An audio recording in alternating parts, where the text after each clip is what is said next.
আসসালামু আলাইকুম, কেমন আছেন সবাই? আশা করি যে যেখানে আছেন আল্লাহর রহমতে ভালো আছেন। তো আজকে আমি রান্না করব রেডিমিক্স হালিম। তো এখানে আমি একটা হালিমের প্যাকেট নিয়েছি। হালিমের প্যাকেটের ভিতরে দুইটা প্যাকেট থাকে, একটা হলো হালিমের মশলা আর একটা থাকে হালিমের ডাল চাল মিক্স।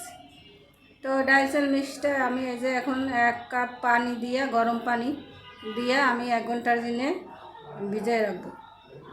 পানিটা আমি আস্তে আস্তে দেবো, পুরো একবারে ডাইলে দিলে চাকা বানিয়ে যাবে, তার জন্য আমি আস্তে আস্তে করে দেবো। দিয়ে আমি এটারে 1 ঘন্টার জন্য রেস্টে রেখে দেবো। হালিমটা যতক্ষণ বেজবে অত সফট হবে, নরম হবে, তাড়াতাড়ি সিদ্ধ হবে। তো এভাবে হালিম রান্না করলে ইজিভাবে একদম কম সময়ের ভিতরে রান্না করা যাবে। আর এত চওড়া দাম দিয়ে বাজার থেকে রেস্টুরেন্ট থেকে কিনে খাইতে হবে না, বাইরের থেকে। তো এখানে আমি একটা ফ্রাই প্যান বসাইছি। ফ্রাই প্যানের ভিতরে আমি 2 টুকরা এলাচি, 2টা লবঙ্গ, 2টা দারচিনি দিয়ে এখন আমি পরিমাণ মতো কিছুটা পেস্ট কেটে দিয়েছি, 2টা তেজপাতা ছিঁড়ে দিয়েছি মাঝখান দিয়ে। দিয়ে এখন পেস্টটা আমি একটু বাদামি কালার করে নেব। এখানে আমি 1 টেবিল চামচ আদা বাটা, 1 টেবিল চামচ রসুন বাটা, আধা টেবিল চামচ জিরা বাটা দেব। দিয়ে মশলাটা ভালোভাবে কষিয়ে নেব যতক্ষণে কাঁচা গন্ধ না যায়।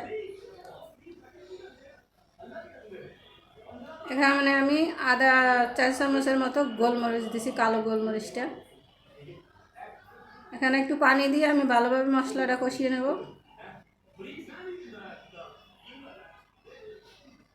এখানে আমি আধা 4 চামচ হলুদের গুঁড়া, আধা 4 চামচ মরিচের গুঁড়া আর অল্প পরিমাণে লবণ দেবো, যেহেতু লবণ মশলার ভিতরে থাকে, রেডিমিক্স মশলার ভিতরে থাকে, সেই জন্য আমি লবণটা একটু কমাই দেবো।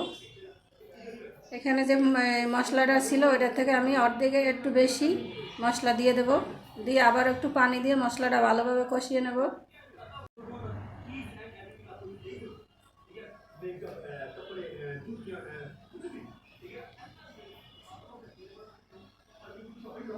এখানে আমি 500 গ্রামের মতো গরুর মাংস নিয়েছি। মাংসটা আমি ছোটো ছোটো করে কেটে নিয়েছি। হালিমের মাংসটা যেরকমের সাইজ থাকে সেরকমের করে কেটে নিয়েছি। আপনারা এই হালিমটা আপনারা মুরগির মাংস দিয়েও রান্না করতে পারেন, খাসির মাংস দিয়েও রান্না করতে পারেন, প্রসেস একই। এখানে আমি একটু পানি দিয়ে মাংসটা আবারও ভালোভাবে একটু কষিয়ে নেব।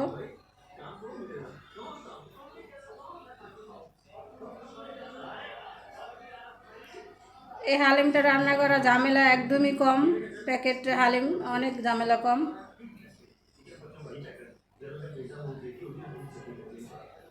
মাংসটা আমার কষানো শেষ, এখন আমি পরিমাণ মতো পানি দিয়ে দেবো মাংসটা হওয়ার জন্যে। এখানে আমি গরম পানি দিয়েছি। গরম পানি দিলে মাংসটা তাড়াতাড়ি সিদ্ধ হয়।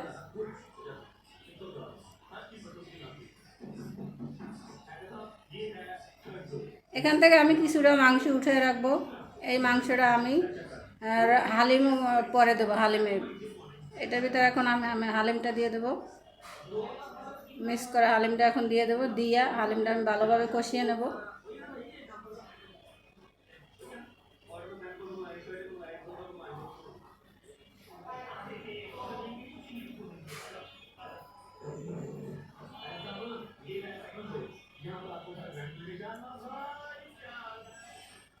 এখানে আমার হালিমটাও কষানো শেষ, এখন আমি পরিমাণ মতো পানি দিয়ে দেবো। এখানে আমি হালিমটা সিদ্ধ হওয়ার জন্যে যে পরিমাণে পানি লাগে সেই পরিমাণে পানি দিয়ে দিতে হবে।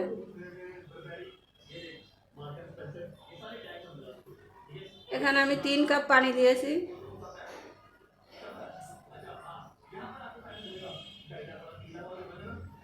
এই হালিমটা রান্না করতে 1 ঘন্টা সময় লাগবে, একদম মানে সিদ্ধ হইতে। এখানে যে মশলাটা আমি রাখছিলাম সেই মশলাটা আমি দিয়ে দেবো। মশলাটা এই পর্যায়ে দিতে হবে, নাহলে একটা এর ভিতর জায়ফল জয়ত্রী থাকে, একটা গন্ধ আসে মশলাটা এই পর্যায়ে দিতে হবে।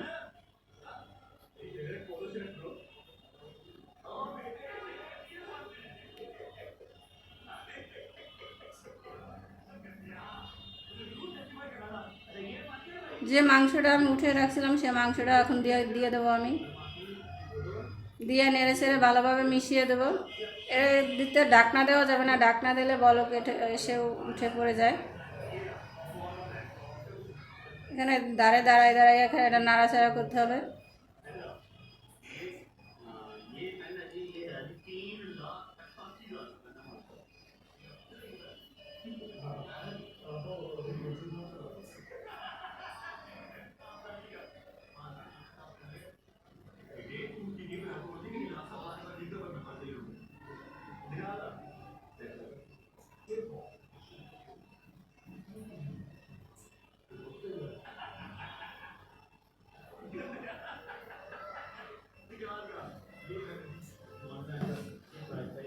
এখানে আমি একটা ফ্রাই প্যানে আমি আগের থেকে পেঁয়াজ বেরেস্তা করছিলাম, এটার ভিতরে তেল আছে। ফ্রাই প্যানটার ভিতরে আমি এখন একটা রসুন আমি ছোট ছোট করে কেটে আমি এখন এটা বাদামি কালার হলে আমি হালিমের ভিতরে দিয়ে দেবো। এটা একটা সুন্দর একটা ফ্লেভার আসবে।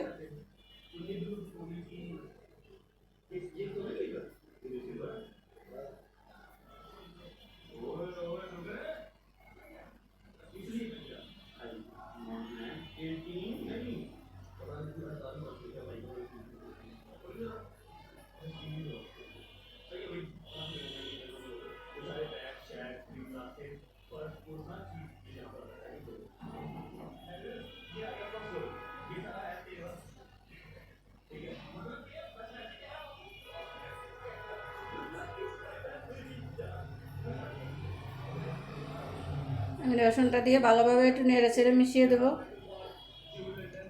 আমি বেশিক্ষণ জাল দেবো না, এখন আমি উঠিয়ে দেবো। হালিমটা আমার প্রায় রেডি।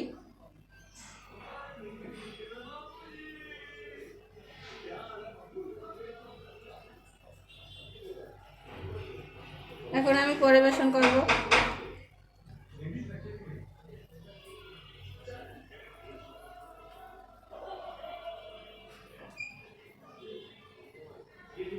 जैसा ठीक है हमारी बात भी बच्चे सब ठीक है